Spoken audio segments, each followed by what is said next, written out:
Jerome Powell just made a massive warning to all investors. Stay tuned for this episode to see how this warning will affect your stocks, crypto, bonds, and anything in between. Then later on, we'll cover the latest news. The assassin who killed the high-ranking United Healthcare CEO has been caught. Welcome back to the Financial Freedom Show. Before we get started, how would you like to have your name at the end of every single video from now on that I produce? I recently opened up the channel's membership section, which allows you to have certain perks over regular viewers. You can get early access to videos a day before I post them on the channel, access to our private Discord server, and much more.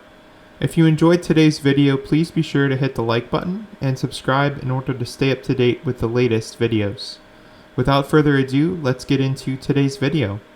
So today we're going to be talking about Federal Reserve Chair Jerome Powell's latest warning about inflation and what the Fed might do next with interest rates. Jerome Powell has issued a stark warning. Inflation may not be gone for good. Despite the recent signs of cooling, Powell is signaling that inflation could make a comeback, and that means that the Federal Reserve has some tough decisions to make. One of those decisions is just around the corner. The Fed is meeting on December 18th, and economists are predicting a 0.25% interest rate cut. So this would lower the federal funds rate to a range of about 4.25 to 4.5%. But why cut rates if inflation is still a concern? Let's break it down. So the Fed has already slashed rates by 75 basis points since September of this year, aiming to support the economy as job growth slows and global uncertainties rise. However, Powell's recent comments suggest that he's keeping a close eye on inflation risks, which could limit how much further the Fed is willing to ease policy. In Powell's words, the Fed can afford to be cautious. He emphasized that while inflation is currently below peak levels, factors like rising tariffs and supply chain disruptions could push it back up into 2025. This cautious stance might mean fewer interest rate cuts ahead, even as the economic growth of the country slows. Here's what experts are saying.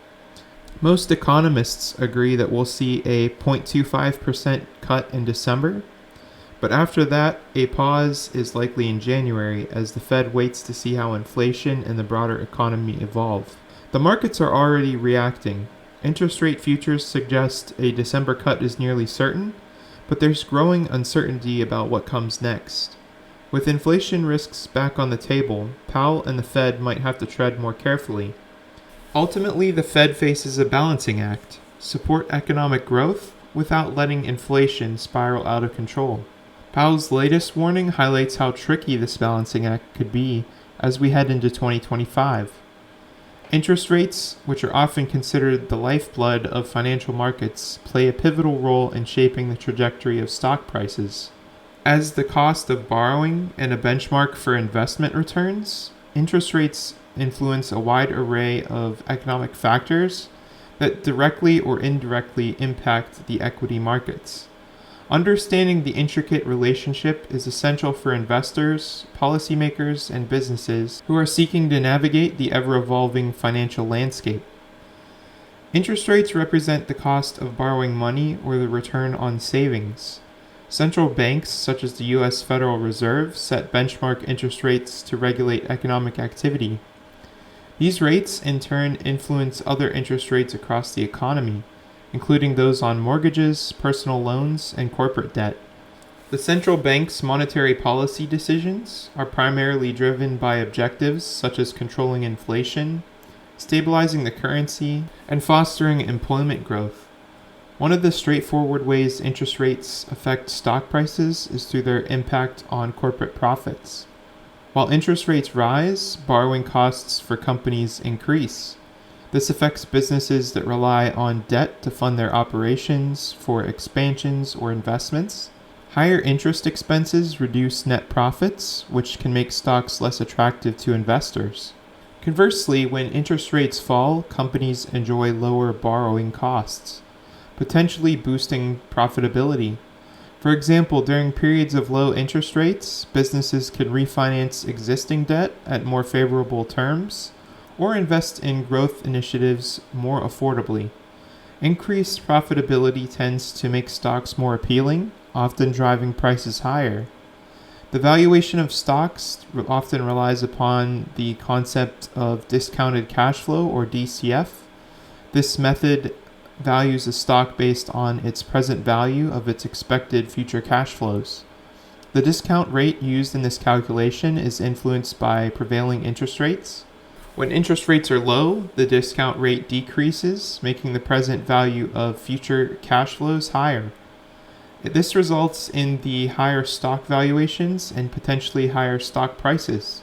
Conversely, higher interest rates increase the discount rate, lowering the present value of future earnings and putting downward pressure on stock prices. Interest rates also affect investor behavior and risk tolerance. When interest rates are low, fixed income investments, such as bonds, yield lower returns. Investors seeking higher returns may shift their capital into riskier assets like stocks. This increased demand for equities can push stock prices higher.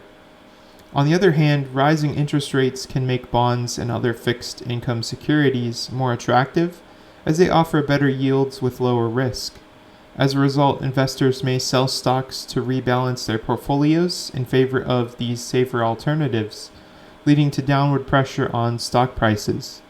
For the sector-specific impacts, the effect of interest rates on stock prices is not uniform across all sectors.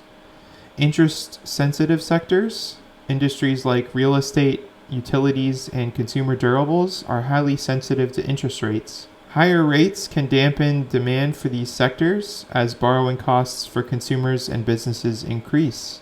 The financial sector, banks and financial institutions often benefit from rising rates because they can charge higher interest rates on loans while maintaining relatively low rates on deposits. And growth stocks, companies in sectors like technology, which rely on high valuations based on future growth, are particularly vulnerable to rising interest rates due to the impact on their discounted cash flow valuations out into the future. Interest rates are a crucial determinant of economic growth. Lower rates stimulate borrowing and spending, leading to higher economic activity. This environment is typically favorable for stocks as corporate revenues and earnings tend to grow. Conversely, higher interest rates can cool economic activity, making loans more expensive and reducing disposable income. Slower economic growth often translates to weaker corporate earnings, which can lead to lower stock prices. Market sentiment and investor expectations about future interest rate movements can also play a significant role. If investors expect interest rates to rise, they may preemptively adjust their portfolios by reducing exposure to interest-sensitive stocks. Similarly, unexpected rate cuts can lead to rallies in equity markets as investors anticipate improved conditions for corporate earnings. Interest rate changes in one country can have global implications. For instance, higher U.S. interest rates can attract foreign capital, strengthening the U.S. dollar. A stronger dollar can negatively impact multinational companies that rely on exports as their goods become more expensive for foreign buyers, potentially impacting their stock prices. The relationship between interest rates and stock prices is very complicated, involving direct impacts on corporate profitability, investor behavior, and economic growth. While lower interest rates generally support higher stock valuations, the specific effects can vary depending on the sector, market conditions, and broader economic context. For investors, understanding this relationship is crucial for making informed decisions. By staying attuned to changes in interest rates and potential ripple effects, investors can better position their portfolios to navigate market volatility and capitalize on opportunities. Whether rates are rising or falling, they remain a key determinant of stock price dynamics and a vital consideration for anyone involved in the financial markets. Interest rates play a crucial role in shaping the financial landscape, influencing everything from corporate profitability to investor behavior and stock valuations.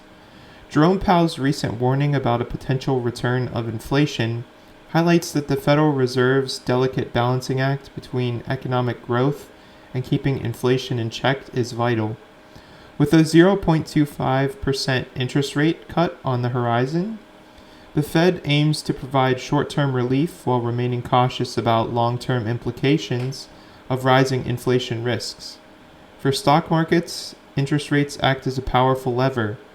Lower rates often boost stock prices by reducing borrowing costs for companies and increasing the appeal of equities compared to fixed income investments. On the other hand, rising interest rates can dampen stock prices by increasing corporate expenses and enticing investors towards safer assets with higher yields. The relationship is especially pronounced in certain sectors. Growth-oriented companies like tech firms often see greater volatility with rate changes, while financial institutions may benefit from rising rates. Ultimately, interest rate changes create a ripple effect across the economy, affecting consumer spending, business investments, and global financial flows. Whether rates are rising or falling, their impact on stock prices underscores the importance of staying informed about monetary policy and its broader implications. But for passive investors, this connection is not very important because it's more short-term focused. If you're investing for the long term, interest rate changes won't impact your portfolio over the long run. They're just going to impact your performance in the short term. So staying informed about current interest rates is not as important as it might seem. Next up, we're going to be covering the latest news. The assassin of the high-ranking United Healthcare CEO has been caught. He was caught inside a McDonald's of all places in Altoona, Pennsylvania. A person has been taken into custody in Altoona, Pennsylvania, in connection. So this is what police are saying. A source with knowledge of the investigation into the murder of United Healthcare CEO Brian Thompson told Fox News that a person fitting the suspect's description has been taken into custody at a McDonald's in Pennsylvania. The person has a similar gun to the one used in the shooting last Wednesday, the source added. Police tell Fox News that a person at the McDonald's recognized the individual from the wanted posters of the suspect and then alerted law enforcement. When police arrived, they spotted the person and found a weapon believed to be the one used in the murder here. So obviously this investigation has hit its sixth day as that manhunt continues. The city in Pennsylvania was Altoona. It's a city located about 100 miles east of Pittsburgh. Thompson died last Wednesday after being shot outside of a hotel in New York City. The suspect in the shooting was last seen at a bus station in Upper Manhattan.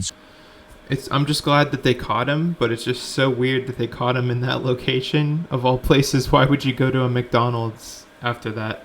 I don't know. But I hope you guys enjoyed today's video.